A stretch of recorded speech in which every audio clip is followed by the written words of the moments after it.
Assalamualaikum warahmatullahi wabarakatuh. Selamat pagi anak-anakku yang ada di kelas 10. Pada hari ini kita berjumpa lagi di kelas pelajaran ekonomi. Anak-anakku, masih ingatkah kalian apa yang kita bahas di minggu lalu? Ya, kalau masih ingat bagus. Yang kita bahas minggu lalu yaitu tentang pengertian permintaan dan penawaran serta bagaimana cara membuat kurva permintaan dan penawaran. Oke, bagus. Berarti kalian masih mengingat pelajaran sebelumnya. Oke, anak-anakku, apa kabar kalian semua? Mudah-mudahan kalian semua dalam keadaan sehat walafiat dan tetap selalu semangat untuk mengikuti pembelajaran pada hari ini. Yuk, sebelum kita mulai belajar hari ini, kita berdoa dulu menurut agama dan keyakinan kita masing-masing. Berdoa, dimulai.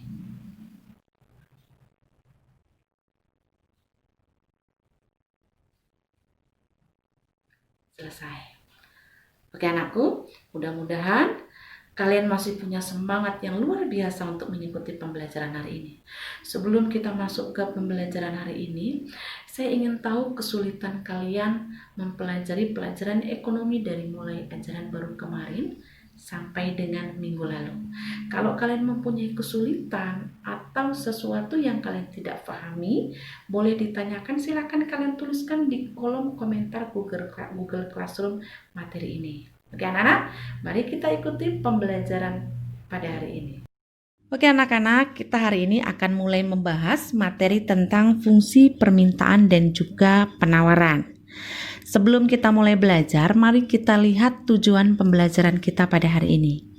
Tujuan pembelajaran kita pada hari ini yang pertama, siswa mampu menjelaskan pengertian tentang fungsi permintaan.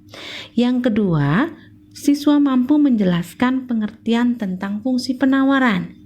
Dan yang ketiga, siswa mampu menentukan fungsi permintaan dan juga penawaran. Oke, sekarang mari kita masuk ke pengertian fungsi permintaan.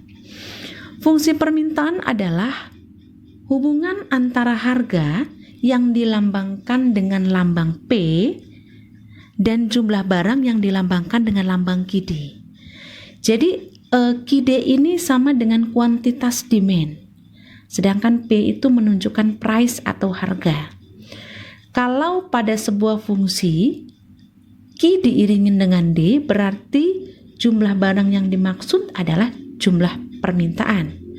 Tapi kalau tidak diiringi dengan QD, melainkan diiringi dengan QS, maka jumlah barangnya adalah jumlah barang yang ditawarkan. Nanti akan kita bahas lebih lanjut ya. Tapi bukan berarti pula semua fungsi harus ada D ataupun S. Ada beberapa fungsi yang dibuat tanpa ada keterangan demand atau supply-nya. Tapi sudah sangat jelas bahwa kriteria demand seperti apa dan kriteria supply seperti apa. Oke, nah perhatikan sekarang. Bentuk daripada fungsi permintaan itu sendiri bisa dilihat dari dua sisi. Yang pertama, jika dilihat dari sisi P sama dengan, dia akan sama dengan min AQ plus B. Akan bertanda negatif pada variabel Q setelah sama dengan, atau akan bertanda negatif pada variabel Q sebelah kanan sama dengan. Kalau kalian perhatikan yang sebelah sini, ini sebenarnya sama-sama merupakan fungsi permintaan atau bentuk fungsi permintaan. Hanya yang membedakan adalah variabel Q-nya ada di sebelah kanan. Tetapi sama-sama bertanda negatif baik pada bagian ini maupun di bagian sini. Jadi kalau kalian perhatikan, fungsi sebelah sini dengan ini sama ya. P akan sama dengan min AQ plus B atau akan sama dengan P sama dengan B min AQ. Q merupakan variabel jumlah barang. Kemudian bentuk yang kedua, Q akan sama dengan min AP plus B atau Q sama dengan B min AP. P ataupun Q itu merupakan variabel ya, di mana pada sebuah fungsi permintaan baik P maupun Q akan bertanda negatif di sebelah sama dengan atau sebelah kanan sama dengan. ya. Boleh posisinya setelah bilangan bebas atau setelah sama dengan. Oke ya. Sekarang perhatikan yang berikutnya. Yang berikutnya adalah pengertian dari fungsi penawaran. Fungsi penawaran adalah hubungan antara harga yang dilambangkan dengan P dengan jumlah barang yang ditawarkan yang dilambangkan dengan QS. Nah, ini yang membedakan antara fungsi permintaan dengan fungsi penawaran. Kita bisa melihat dari bentuknya. Kalau tadi fungsi permintaan pada variabel P dan Q bertanda negatif setelah di sebelah kanan sama dengan, kalau pada fungsi penawaran dia akan bertanda positif. Perhatikan bentuknya. Bentuknya P akan sama dengan AQ plus minus B. Yang boleh minus adalah B-nya atau bilangan bebasnya, ya. Sedangkan variabel Q-nya harus positif. Kalau kita rubah bisa menjadi P sama dengan plus minus B plus AQ. Nah, jadi yang boleh plus atau minus hanya B atau bilangan yang tidak ada variabelnya, ya. Sekarang kalau dia fungsinya dalam bentuk Q sama dengan, akan menjadi Q sama dengan AP plus minus B, atau Q akan sama dengan plus minus B plus AP. Ini saya buat tanda panah mengartikan bahwa posisi yang ada di sini sebenarnya sama artinya dengan yang ada di sini, hanya pindah posisi. Pindah posisi kalau masih dalam ruas kanan tidak merubah tanda, atau pindah posisi sama-sama di ruas kiri tidak akan merubah tanda. Yang merubah tanda apabila pindah posisi pindah ruas dari kiri ke kanan atau dari kanan ke kiri, baru itu akan merubah tanda. Oke, sekarang Nak, perhatikan contoh soal berikut. Manakah fungsi di bawah ini yang termasuk fungsi permintaan? Yang ditanya adalah manakah fungsi di bawah ini yang termasuk fungsi permintaan. Berarti dari ketiga fungsi ini, kalau kita lihat dengan kasat mata dan tidak perlu coret-coret, coba kalian amati 2 menit. Apakah kalian sudah paham mana di antara ketiga fungsi ini yang termasuk fungsi permintaan? Oke, silahkan diamati baik-baik. Silakan.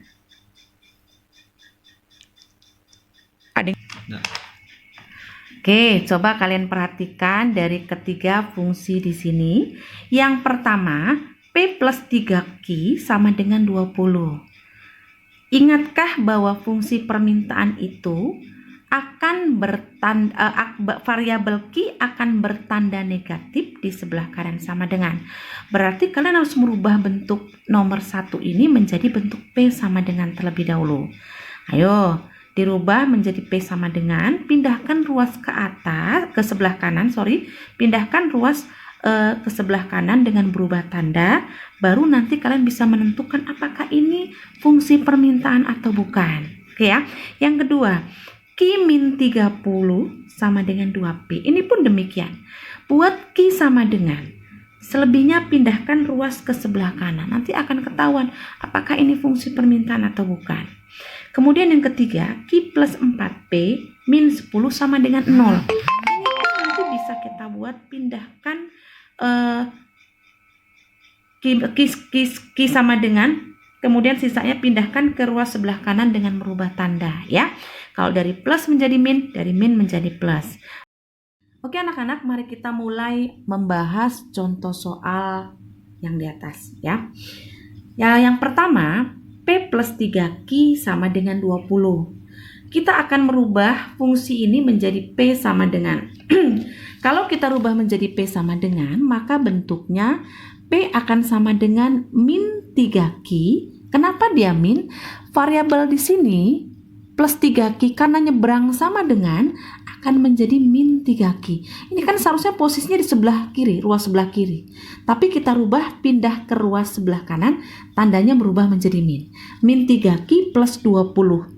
Kenapa 20-nya tetap positif? Karena 20 ini ada di sebelah kanan sama dengan. Jadi dia tidak berubah tandanya. Tetap positif. Berarti P sama dengan min 3Q plus 20. Sedangkan kriteria dari fungsi permintaan sendiri, variabel P atau Q setelah sama dengan akan bertanda negatif. Berarti dia sudah memenuhi kriteria ya, bahwa ini adalah fungsi permintaan. Kemudian yang kedua, Q min 20 sama dengan 2P. Perhatikan, Q min 20 sama dengan 2P. Kita akan merubahnya menjadi Q sama dengan, ya. Sementara min 20 yang ada di sebelah kiri ruas sama dengan, pindah ke sebelah kanan sama dengan menjadi 20 saja atau plus 20. Kita nggak tulis plusnya karena menandakan 20 saja, ini sudah menandakan tanda positif. Kemudian plus 2P. Kenapa plus 2P tidak berubah tanda? Karena dia posisinya sudah ada di sebelah kanan sama dengan. Ya nak ya. Jadi Q sama dengan 20 plus 2P. Apakah ini fungsi permintaan? Tidak. Karena variabel P ini bertanda positif, bukan bertanda negatif. Oke ya, bisa dipahami ya. Sekarang perhatikan yang ketiga. Yang ketiga fungsinya Q plus 4P min 10 sama dengan 0. Q plus 4P min 10 sama dengan 0. Kita akan rubah menjadi Q sama dengan. Berarti 4P ini kalau kita seberangkan ke sebelah kanan sama dengan, pindah ruas menjadi min 4P. Sudah? Kemudian min 10 ini di sebelah kiri sama dengan kita pindahkan ke seberang kanan sama dengan menjadi plus 10. Oke? Kriteria fungsi permintaan apabila variabel P dan Q bertanda negatif di sebelah kanan sama dengan, maka dia akan disebut dengan fungsi permintaan. Bu, sekarang bisa nggak Bu dirubah? Tetap mereka bertanda negatif, variabel P dan Q adanya di sebelah kiri sama dengan. Tapi boleh apabila P atau Q-nya pindah ke kanan. Jadi ini pindah posisi boleh, tapi sama-sama pindah. Yang sebelah kanan pindahkan ke kiri, yang sebelah kiri pindahkan ke kanan. Jadi sama-sama pindah, itu tidak akan merubah tanda ya, dan itu boleh juga disebut dengan fungsi permintaan. Jadi dari tiga contoh soal tadi yang termasuk ke dalam fungsi permintaan adalah nomor 1 dan nomor 3. Oke, sekarang mari kita lanjutkan bagaimana kita menentukan fungsi permintaan dan penawaran dari sebuah data soal yang ada di tabel dengan menggunakan rumus P min P1 dibagi P2 min P1 sama dengan Q min Q1 dibagi Q2 min Q1. Oke ya. Berikutnya. Perhatikan contoh soal berikut. Ada sebuah data. Perhatikan data berikut ya. Ada sebuah data. Data ini dalam sebuah tabel di mana terdapat data harga yang dilambangkan dengan lambang P dan juga data jumlah barang yang dilambangkan dengan lambang Q. Di sini menunjukkan P1 besarnya 20, P2-nya 25, dan Q1-nya 8, serta Q2-nya 6. Nah, berdasarkan data tersebut, diminta untuk menentukan fungsi permintaannya. Oke, mari kita lihat bagaimana menyelesaikan soal ini. Dari data tersebut kita sudah bisa tentukan tadi bahwa P1 20, P2 25, Q1 8, dan Q2 6. Perhatikan dengan menggunakan rumus P min P1 dibagi P2 min P1, Q min Q1 dibagi Q2 min Q1. P min P1-nya 20 berarti P min 20. Kemudian P2 min P1, P2-nya 25, P1-nya 20 berarti 25 min 20. Q min Q1, Q min Q1-nya 8 berarti Q min 8. Q2 min Q1 6 dikurang 8. Oke, bisa dipahami sampai sini ya. Oke, kita lanjutkan. P min P1 20 berarti P min 20 tetap tadi P2 min P1. Jadi 25 kurang 20 hasilnya 5. Oke ya. kemudian Q min Q1, Q1-nya 8, kemudian Q2 min Q1, Q2-nya 6, Q1-nya 8, hasilnya minus 2. Nah, dari sini kita sudah akan membuat perkalian silang. Boleh kalian buat perkalian silang sebelah kiri bawah kalikan dengan kanan atas, atau terlebih dahulu yang kanan atas, kiri atas kalikan dengan dengan kanan bawah. Jadi silang. Nah, seperti ini ya, disilang. Saya akan membuat perkalian yang 5Q kali yang sebelah kiri bawah kali yang kanan atas terlebih dahulu. Perhatikan, 5 dikali Q menjadi 5Q. 5 kali min 8 menjadi min 40. Sudah? Jeda dengan sama dengan. Oke. Kemudian kalikan dengan P kali min 2 menjadi min 2P. Sudah? Kemudian min 20 kalikan dengan min 2 menjadi plus 40. Min kali min hasilnya plus. Oke ya? Nah, dari sini kita sudah hampir mendekati sebuah fungsi permintaan. Oke, sekarang kita pindahkan ruas yang ada di sebelah kiri, pindahkan ke kanan ya. Bilangan bebasnya atau bilangan yang tidak bervariabel pindahkan ke kanan. 5Q sama dengan 5Q sama dengan 40 yang ada di sini. Perhatikan ya. Yang ada di sini pindahkan ke sebelah kanan. Sudah? Ini kan tandanya min 40. Kita pindahkan ke sebelah kanan menjadi plus 40. Sudah dipahami? Ya. Kemudian posisi yang ada di sebelah kanan, ruas sebelah kanan tidak mengalami perubahan. Jadi tetap min 2P, kemudian plus 40, ini pindah ke kanan menjadi plus 40. Jadi sama-sama plus 40. Kemudian masuk lagi ke 5Q sama dengan min 2P. 40 tambah 40, 80. Jadi 5Q sama dengan min 2P plus 80. Karena ini Q-nya 5Q, harus kita buat sesederhana mungkin menjadi Q saja, maka semua ini kita bagi dengan 5. 5Q dibagi 5 menjadi Q. Min 2P dibagi 5 menjadi min 2 per 5P, dan 80 dibagi 5 menjadi 16. Terbentuklah sebuah fungsi permintaan Q akan sama dengan min 2 per 5P ditambah 16. Oke anak-anak, demikian pembelajaran tentang fungsi permintaan dan fungsi penawaran. Sekaligus saya ingin mengingatkan pada kalian bahwa fungsi permintaan dan fungsi penawaran mencarinya rumusnya sama. Hanya yang membedakan datanya. Apabila datanya merupakan data fungsi penawaran, maka yang terbentuk adalah fungsi penawaran. Apabila data yang disajikan fungsi permintaan, itu akan membentuk fungsi permintaan. Yang di atas ini saya jelaskan, ini adalah data permintaan. Dari mana saya tahu ini data permintaan? Selain dari soal sini, permintaan itu bedanya gini, apabila harganya naik, jumlah barang yang diminta turun. Ini kan harga naik, jumlah barang yang diminta turun.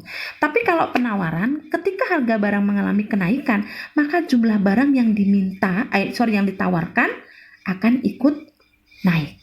Nah, meskipun di sini tidak dijelaskan QD atau QS, dari kriteria data yang disajikan kita sudah bisa menentukan bahwa ini adalah data permintaan. Karena ketika harganya naik, jumlah barang yang diminta turun. Kalau penawaran, ketika harga naik, jumlah barang yang yang ditawarkan akan ikut naik. Oke ya, ini sangat berhubungan dengan materi kita yang sebelumnya. Oke anak-anak, senang sekali Ibu bisa menghadirkan video pembelajaran ini. Mudah-mudahan kalian semua mencatatnya, memahaminya, dan juga Ibu sudah sajikan soal latihan ya sebagai bentuk penilaian buat kalian. Mudah-mudahan apa yang Ibu sajikan hari ini bisa kalian pahami dengan baik dan kalian bisa menjawab soal yang Ibu berikan, dan tujuan pembelajaran kita hari ini dapat tercapai dengan baik. Oke, mari kita tutup belajar hari ini dengan berdoa. Mudah-mudahan semua yang menyaksikan video ini, yang mengikuti pembelajaran ini, bisa selalu mengingat dan memahami pelajaran ini. Ya, Berdoa menurut agama dan keyakinan kita masing-masing. Berdoa dimulai.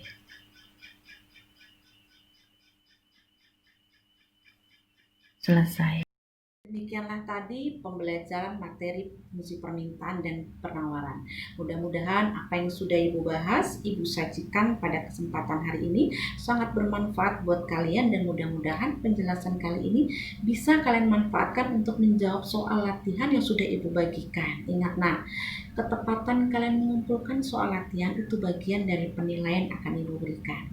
Oke, kalau kita simpulkan materi hari ini biar kalian mudah memahaminya, bahwa untuk fungsi permintaan, cara mengidentifikasikan apakah itu fungsi permintaan atau penawaran, apabila pada fungsi permintaan variabel Q atau variabel P akan bertanda negatif di sebelah kanan sama dengan, ya, biar kalian mudah nanti memahaminya bahwa variabel P atau Q akan bertanda negatif di sebelah kanan sama dengan. Tetapi untuk fungsi penawaran, variabel Q atau variabel P akan bertanda positif di sebelah kanan sama dengan. Oke, bisa dipahami ya. Ini semua saya buat supaya kalian lebih memahami dan mudah menjawab soal yang sudah Ibu berikan. Oke anak-anak, demikian pembelajaran kita hari ini. Tetap semangat belajar, jaga kesehatan, jangan lupa kurangi begadang, keluar rumah menggunakan masker, patuhi protokol kesehatan yang ada. Jangan lupa cuci tangan menggunakan air bersih dan sabun. Selamat pagi. Assalamualaikum warahmatullahi wabarakatuh.